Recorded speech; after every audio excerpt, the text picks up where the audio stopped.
Olá, queridos alunos do 8º ano do Colégio Santa Rita. Aqui quem fala é o professor Valdir de Artes. E hoje eu estou aqui para a gente fazer a nossa aula 2 sobre o tema 4, o modernismo brasileiro. Você vai acompanhar esse tema no livro da página 112 até a página 123. Então nós vamos debater as principais características do modernismo brasileiro, vamos debater sobre Anita Malfatti, Tarsila do Amaral e as principais obras que marcaram esse movimento na pintura. Falar da influência que esse movimento sofreu dos movimentos de vanguarda europeia, como o cubismo, expressionismo, dadaísmo, fauvismo, entre outros, né? Então vamos aqui fazer uma análise sobre esse movimento, né, que renovou a estética da arte brasileira, um movimento conhecido como modernismo. O modernismo brasileiro. Primeira coisa que eu quero que meu aluno saiba é que o modernismo brasileiro caracterizou-se por uma adoção de um novo estilo artístico, não só nas artes plásticas, mas também na música, na literatura, na arquitetura.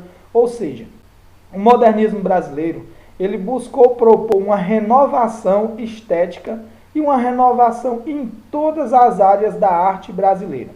Para você poder compreender isso, é necessário que você saiba que a Europa, no final do século XIX para o início do século XX, estava sofrendo também com uma renovação artística. Aquele modelo da arte acadêmica, aquela arte tradicional que predominou no século XIX, tal qual a pintura histórica, que tinha como objetivo promover a formação de imagens naturalistas, ou seja, imagens fiéis, o mais fiel possível da realidade, aquele modelo de arte vai sofrer um abalo, com novas correntes artísticas que vão surgir. Como eu falei para vocês, vai surgir movimentos como o expressionismo, o cubismo, o dadaísmo, o fauvismo, entre outros, que vão buscar renovar a estética da arte europeia. E esses movimentos vão ser vistos e sentidos aqui no Brasil. Muitos artistas brasileiros vão viajar para a Europa, como é o caso da Anita Malfatti e da Tarsila do Amaral. Lá vão entrar em contato com essas novas perspectivas da arte, né? Com esse novo modelo de arte que surgia e vão trazer aqui para o Brasil. A princípio, como toda mudança, alguns vão gostar, outros vão ter espanto, vão promover uma certa crítica, como a gente vai analisar, como a crítica que a Anita Malfatti sofreu pelo Monteiro Lobato, né, que estranhou tudo aquilo. Então a primeira coisa que eu quero que você saiba é que o modernismo brasileiro contribuiu para a renovação estética. E a renovação nas artes plásticas, na música, na literatura, na arquitetura, em todos os âmbitos da cultura, o modernismo promoveu uma renovação. Os integrantes do modernismo brasileiro representaram uma ruptura com o tradicionalismo cultural da época, buscando criar uma arte com elementos da identidade nacional. Eles buscavam incorporar a arte brasileira às inovações artísticas ocorridas na Europa e dessa forma renovar a produção artística nacional. Professor, o que é que eles queriam fazer? Eles queriam pegar esses movimentos de vanguarda que existiam na Europa, trazê-los para cá, mas não só reproduzir, eles queriam fazer uma mistura, uma fusão. Pegar o que havia de melhor da renovação estética de lá e unir com temas nacionais. Ou seja, colocar o caipira, colocar o sertanejo, colocar a flora e a fauna nacional, o operário. Ou seja, eles queriam promover uma fusão. Pegar o que havia de melhor daquele modelo, trazer aqui para o Brasil e unir elementos da nossa cultura, ou seja, temas nacionais, e com isso criar uma arte tipicamente brasileira. A partir daí, você vai compreender sobre o movimento modernista, né? Avançando aqui, a gente vai ver Anita Malfatti. Anita Malfatti, ela fez uma das primeiras exposições de arte modernista no Brasil, que foi a exposição de pintura moderna em 1917 em São Paulo. Então vamos ver um pouco sobre Anita Malfatti. Anita Malfatti foi um integrante de destaque do movimento modernista no Brasil. Entre 1910 e 1916, ela viveu na Alemanha e nos Estados Unidos, entrando em contato com as transformações pelas quais a arte passava no início do século XX. Como eu disse a vocês, ao buscar ir para a Europa, para os Estados Unidos, ela entrou em contato com esses movimentos de vanguarda, o que alterou profundamente a sua pintura. Porque a gente vai ver, daqui a pouco eu vou mostrar as pinturas feitas por Anita Malfatti, você vai ver que elas têm um contraste muito grande com aquele modelo da aula anterior, a arte acadêmica, a pintura histórica. Enquanto a pintura histórica, que era influenciada pela arte acadêmica, buscava reproduzir a arte o mais fiel possível da realidade, aqui ela tinha um descompromisso com as formas e com a busca do realismo. Ela buscava expressar por meio da arte os seus sentimentos, né? Já influenciada pelo expressionismo, movimento que ela entrou em contato com as suas viagens, né? Então, Anita Malfatti, em 1917, olha aqui para o slide, organizou em São Paulo, qual a exposição, professor? A Exposição de Pintura Moderna, apresentando obras de destaque como Tropical e O Homem Amarelo, né? Então, são obras de arte que a gente vai observar aqui, que foram as principais de destaque na exposição. Qual o nome da exposição, professor? Exposição de Pintura Moderna. Então, olha aqui a obra de Anita Malfatti. Aqui você vê, essa obra também está no seu livro, né? Está na página 112 do seu livro. Você vai ver esta pintura, né? Chamada de Tropical. Professor, o que é que ela representa nessa pintura? Ela representa uma mulher que carrega frutas tipicamente brasileiras, né? Como cacau, banana e abacaxi. As cores predominantes são os tons amarelo, alaranjado e verde, para reforçar o cenário tropical mencionado na pintura. Então você vê que é uma mulher com traços de uma mulata, né? Para mostrar também o povo brasileiro, né? Essa mistura. No livro de vocês vão ver que essa mulher, ela segura frutas tropicais, né? E busca justamente introduzir temas nacionais dentro da pintura. Você olha também para a imagem da página 112 e lá tem algumas questões para você responder, né? Então, note na decomposição das formas, né? No uso das cores de uma maneira forte, né? Ela usou aqui os tons amarelo, alaranjado, verde. Então, tropical. E uma outra obra de Anita Malfatti, que também gerou uma grande expectativa, né, que gerou entusiasmo em todos aqueles que viam o movimento, foi O Homem Amarelo. Aqui você vê um senhor de meia idade, em torno de 35, 45 anos, né? Você vê ele com um terno, mas você vê a tonalidade do rosto, um rosto amarelado, né? E também a distorção nas formas. Então, essa obra de arte, ela foi influenciada pelo expressionismo. E aí, você sabe, como eu falei, toda mudança, ela traz aspectos positivos, né? E tem pessoas que buscam também enxergar o ponto negativo.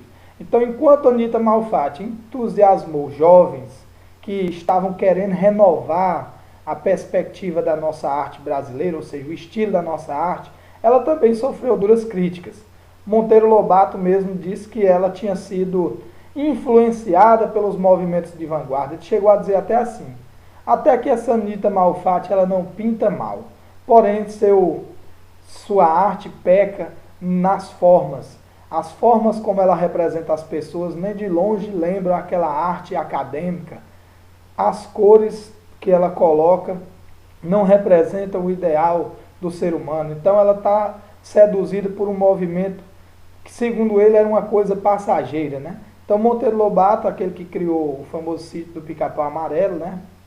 Foi até representado numa série de TV, é um grande gênio, mas ele não conseguiu enxergar o trabalho de Anita Malfatti, né? Então, a exposição de Anita dividiu opiniões, sendo elogiada por um grupo de jovens artistas, aqueles que irão futuramente fazer a Semana de Arte Moderna, e ela foi criticada por Monteiro Lobato, como eu mencionei para vocês. A arte de Anita Malfatti, a sua arte era não naturalista. Como assim, professor? A arte naturalista é uma arte que imita ou reproduz a natureza, os objetos e o mundo visível com fidelidade. Você vê que aqui Anita não representou esse homem, o homem amarelo, com fidelidade, né? Ninguém tem essa cor amarelada e também ela tem uma decomposição nas formas. As obras de Anitta eram não naturalistas, ou seja, tinham como característica a estilização das formas, as cores fortes e contrastantes e os contornos grossos, né? Então aqui você vê em Homem Amarelo um quadro que chamou a atenção na exposição Pintura Moderna, apresentada em São Paulo em 1917 e dividiu opiniões, né? Então, Anitta Malfatti foi uma das pioneiras da arte moderna no Brasil. Anitta Malfatti e o expressionismo. Anitta Malfatti ela foi influenciada por qual movimento, professor? Pelo expressionismo. Quais as características do expressionismo? Os pintores do expressionismo buscavam transmitir ao público suas emoções por meio do uso não convencional das cores, da distorção das formas e linhas, afastando-se assim da realidade. As pinturas em geral retratavam temas como a solidão, a doença, morte e abandono, nos quais os personagens são representados de forma dramática, com expressões de angústia e aflição. Os artistas desse movimento passaram a atribuir as cores, né, de acordo com as emoções que desejavam exprimir e os sentimentos que pretendiam despertar no espectador. Então, cada cor representava um sentimento, uma emoção, e os expressionistas, eles não buscavam, tal qual a arte acadêmica, representar a imagem como ela era. Eles buscavam, através da arte, dessa distorção das formas, dessas cores fortes, transmitir para o público, para o espectador, os seus sentimentos, suas angústias, suas dores, suas tristezas, né? Então, cada cor representava um sentimento. As cores quentes, vermelho, amarelo, laranja, representavam o quê?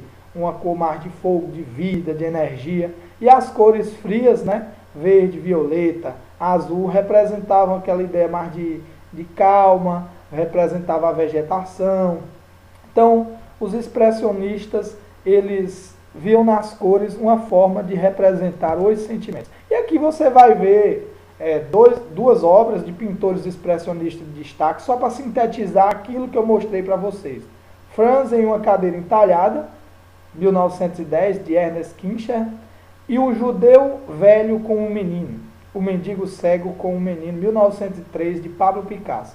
Observe que em ambas você vê uma distorção das formas, você vê que as cores, elas não representam a realidade. Você nunca viu uma pessoa azul, você nunca viu uma pessoa esverdeada, né? Então as cores buscam transmitir as emoções. Então, Ernest Kincher e O Judeu Velho com o Menino, você vê essas duas obras, né? Uma de Ernest Kincher e a outra de Pablo Picasso, transmitindo os sentimentos, transmitindo as emoções através da arte e das cores. Avançando aqui, o modernismo e a Semana de Arte Moderna. Agora nós vamos falar sobre o marco inaugural do modernismo no Brasil. O marco inaugural da arte moderna no Brasil, que foi a Semana de Arte Moderna, também chamada de Semana de 22, né? Os artistas do modernismo buscaram libertar a arte brasileira das normas acadêmicas europeias, valorizando as cores, a originalidade e os temas nacionais. Mais uma vez eu coloquei aqui para você saber quais as principais características, o que buscavam os modernistas. Então você vê que a arte moderna, ela era o oposto da arte acadêmica. A arte acadêmica valorizava aquela fidelidade da imagem. A arte moderna não, valorizava as cores, a originalidade, os temas nacionais, a distorção das formas. Ela buscava acabar com aquela separação entre a figura e o fundo, né? Porque você sabe que na arte acadêmica você tinha o primeiro plano, o segundo plano. Na arte moderna ocorre a unificação dos planos nas telas dos quadros. Então, o marco inaugural da arte moderna no Brasil foi a Semana de Arte Moderna, evento realizado no Teatro Municipal de São Paulo, né? Entre os dias 11 e 17 de fevereiro de 1922. Entre os integrantes da Semana de 22 estavam os pintores, né? A pintora Anitta Malfatti, Di Cavalcante, Vicente Rego Monteiro, o escultor Vitor Becheret, os escritores Mário de Andrade e Menotti Del Pitta, os músicos Heitor Villa-Lobos e Guiomar Novaes, são os principais integrantes do movimento. Aqui você vê uma imagem, dos integrantes da Semana de Arte Moderna. E aí, como eu falei, a Semana de Arte Moderna, ela buscou renovar não só na pintura, mas a poesia, a música, ela buscou uma renovação estética na arte brasileira e também nos temas, né? Então aqui a gente vai ver alguns dos principais integrantes do modernismo brasileiro. O professor Tarsila do Amaral, que é um dos grandes nomes do modernismo brasileiro. Tarsila do Amaral estava na França, ela não participou presencialmente da Semana de 1922, ou seja, ela não estava aqui no Brasil, ela não esteve lá no Teatro Municipal de São Paulo, porque ela estava em Paris. Mas quando ela retornou ao Brasil, ela foi considerada um dos maiores nomes do modernismo brasileiro. E aqui a gente vai ver, como eu falei, todo movimento, ele cria uma expectativa, né, gera comentários positivos e crítica, né, essa renovação. Alguns, quando viam os poemas modernistas, que não seguiam aquelas rimas tradicionais, os versos, né, que tinham conteúdos mais populares, alguns aplaudiam de pé porque estavam inserindo povão nas artes, né, mas outros vaiavam, jogavam tomate, mal sabiam que estavam vivenciando um movimento único na renovação da arte brasileira. Tarsila do Amaral e o movimento modernista brasileiro. Embora não tenha participado da Semana de 22, Tarsila do Amaral é considerado um dos nomes mais importantes do modernismo brasileiro. Ela foi inspirada pelo expressionismo e principalmente pelo cubismo, movimentos de vanguarda europeia, como eu falei anteriormente. Professor, o que foi o cubismo? O cubismo foi um movimento artístico que começou na França, no início do século XX, com base em pesquisas realizadas por Pablo Picasso e Georges Braque, né? Suas principais características são a decomposição formal das imagens e dos planos, onde os artistas buscavam representar todas as vistas das figuras. Observe aqui, um dos mestres cubistas com os quais Tarsila do Amaral teve contato foi Ferdinand Legger. Em suas obras, Tarsila utilizou formas geométricas para criar suas composições, né? Então, o cubismo vai geometrizar, criar formas geométricas nas obras de Tarsila do Amaral. E aqui você vai ver uma pintura de Tarsila e perceber a influência que ela teve pela arte cubista de Ferdinand Legger. A Caipirinha, 1923, de Tarsila do Amaral. Note que Tarsila do Amaral, ela faz uma caipira, né? Mas ela não faz imitando a realidade, ela faz com a criação de formas geométricas. Então ela dá o nome do quadro A Caipirinha. Mais uma vez, como eu disse, introduzindo elementos da identidade nacional, temas nacionais, com os padrões da arte dos movimentos de vanguarda europeu. E aqui você vê a mulher e a criança de Ferdinand Legger, né, também com formas geométricas. Então aí você vê o cubismo, né, as ideias do cubismo. E aí o principal ícone do cubismo foi Pablo Picasso. Fez vários quadros, entre eles um quadro muito famoso, Guernica, que simbolizou lá uma guerra que teve lá na Espanha, né, em 1936, quando o ditador Francisco Franco chega ao poder. Então, uma vez perguntaram para Pablo Picasso, disseram assim, olha, isso aqui que você desenhou com essas formas geométricas, você fez um cachorro, mas isso aqui não é um cachorro. Ele disse, não, aqui é um quadro, meu amigo. Justamente o que eu estou querendo expressar por meio das formas geométricas é uma representação desse animal. Então, percebam bem que o cubismo buscava justamente isso, expressar através dessas formas geométricas a arte, né? E isso renovou a estética da arte europeia e aqui com Tarsila da arte nacional. Outros quadros famosos de Tarsila do Amaral, esse aqui você vai ver muito ele em história, quando vocês estiverem no nono ano, que estiverem estudando sobre a Primeira República no Brasil, a gente vai ver que na Primeira República ocorreu um desenvolvimento industrial no nosso país. Entre 1889 e 1930, a indústria brasileira ela cresceu. Em 1889 tínhamos 600 fábricas, em 1920 nós já tínhamos 13 mil indústrias. O movimento operário se desenvolveu, surgiram novos grupos, e aí Tarsila do Amaral, por meio desse quadro Operários, ela mostra o crescimento das fábricas em São Paulo e a diversidade do povo brasileiro, a diversidade do rosto dos operários, né? Então ela busca inserir o operário na arte através da sua estética. Outro quadro muito famoso de Tarsila do Amaral, esse ela fez em 1922, antes de viajar para Paris, ela fez o Retrato de Oswald de Andrade. Percebam que na obra Retrato de Oswald de Andrade, Tarsila ela é influenciada por um outro movimento, que é o expressionismo. Como eu falei, o expressionismo utilizava as cores para expressar seus sentimentos. Aqui você vê Retrato de Oswald de Andrade. Outro quadro, muito famoso de Tarsila do Amaral, Morro da Favela. Esse a gente estudou. Lembra quando nós falamos da primeira favela do Brasil, no nosso tema 1, a arte no Morro da Providência?